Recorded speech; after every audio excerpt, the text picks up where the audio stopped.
In this video, we're going to talk about some more details, if you will, about capital budgeting itself. We're going to look at some cash flow determination and then talk about how we analyze projects and the riskiness of projects. So let's go ahead and get started. So just as the basics, I'm sure we all understand this. Capital budget is all the investments you plan to undertake. How we determine what that budget is a bit of a topic we'll talk about a little bit later in these videos. Capital budgeting itself is the process. How do we determine which investments to do? And finally, the overall analysis of cash and the outcomes of doing projects. We want to look at something referred to as incremental analysis. Right? This is the amount that is different if we do a project compared to not doing a project. So let's use this example. So we have Linksys. They have a $300,000 study that they've done to look at this new product called HomeNet. The project has a life of 4 years. Sales are 100,000 units a year. The per unit price is $260. What are the cost estimates? Upfront research and development, $15 million. Upfront new equipment, $7.5 million. The life of this new equipment is 5 years, and it's all going to be stored in a place that we already have, in an existing lab. Annual overheads, $2.8 million, and the per unit cost is $110. So we're going to sell this for $260, and the per unit cost is $110. So how do we determine what's referred to as the unlevered net income? Sales minus the cost of goods sold, 15 grand.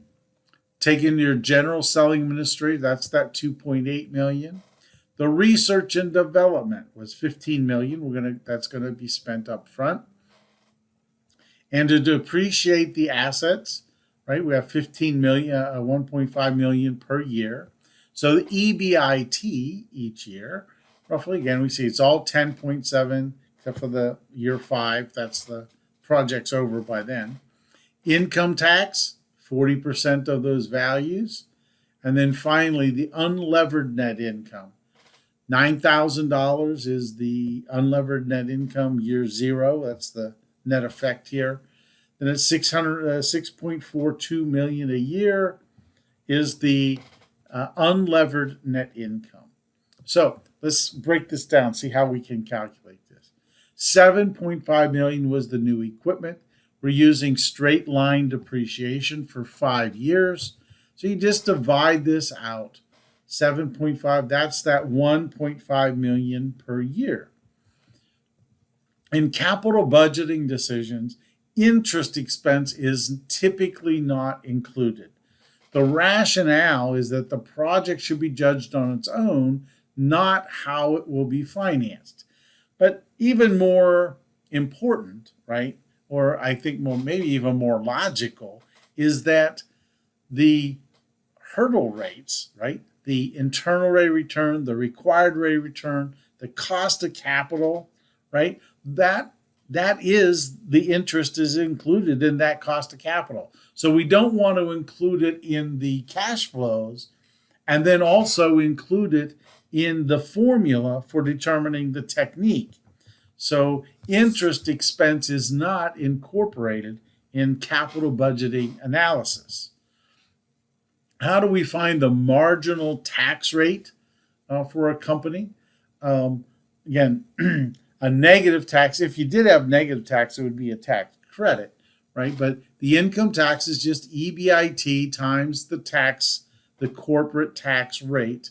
That's the marginal rate or the incremental dollar of pre-tax income.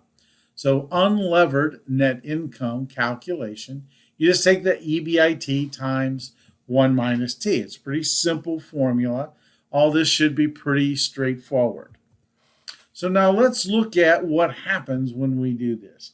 Suppose that this new lab where we're going to put this new product, Suppose that otherwise we would have rented this out for $200,000 a year.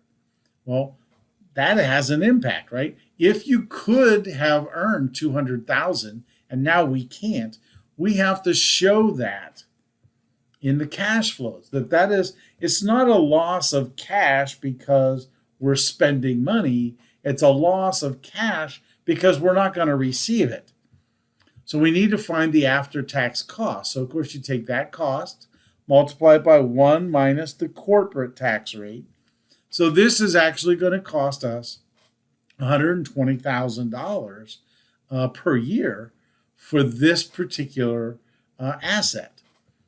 There are other things that we have to be worried about when you do new projects. One of those things is they refer to these as externalities, right? But the best example is something called cannibalization, right? So here's the example that they give. This is a wireless router, right? So 25% of the sales for this asset, the people would have purchased another Linksys router if this project weren't available.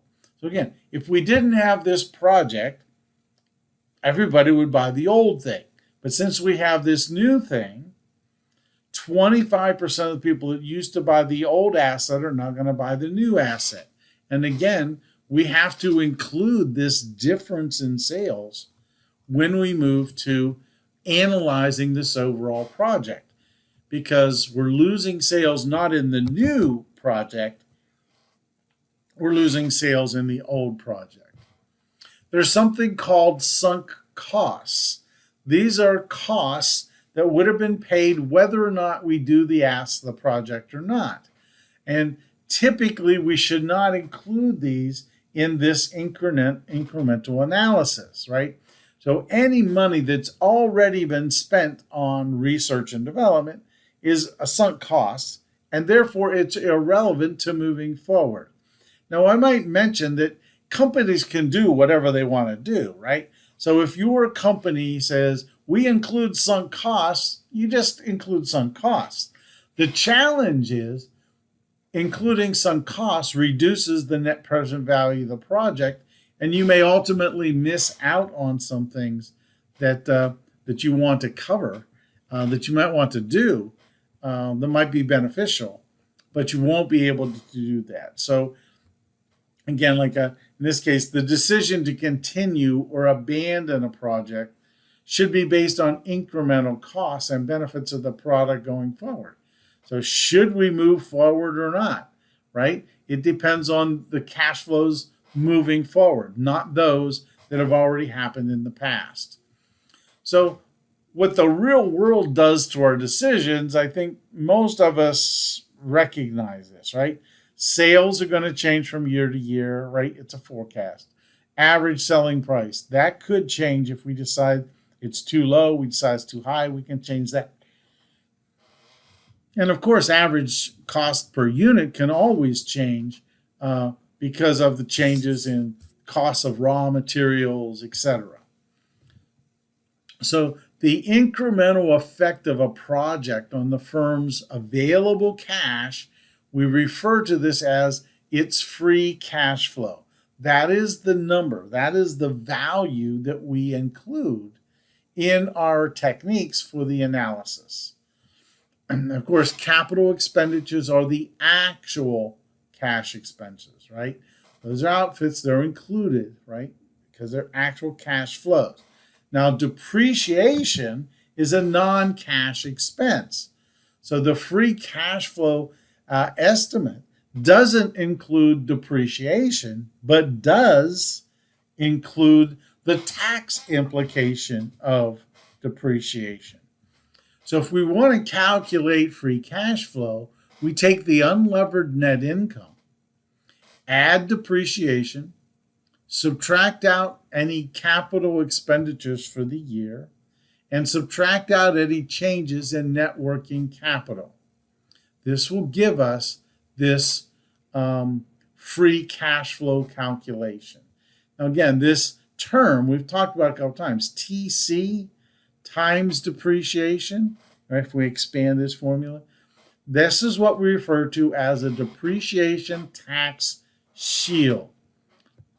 There are a lot of tax shields that are used inside the business. I mean, it's not like they're using them and they can choose not to use them. It's just the tax implication of making certain decisions.